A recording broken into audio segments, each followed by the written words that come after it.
Әлемдегі дамыған мемлекеттер, яғни экономикасы дамыған, мәдениет дамыған мемлекеттер барлығы осы өздерінің конституциялары бар. Әрбір халықтың өзінің несіне жергілікті географиялық орналасуына қарай, климаттық жағдайына қарай, халықтың менталитетіне қарай осы конституция, ата заң құрылады.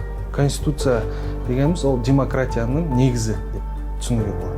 Негізі зайыл деген бір басқару формасы деп түсінуге болады.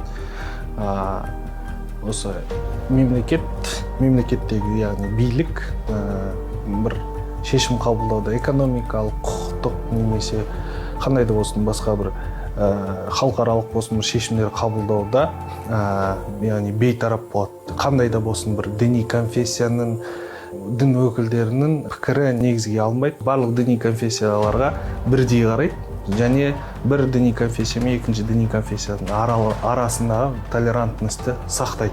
Діннің негізгі функциясы бір адаммен ара қатынасы. Қалай ара қатынас жасау керек?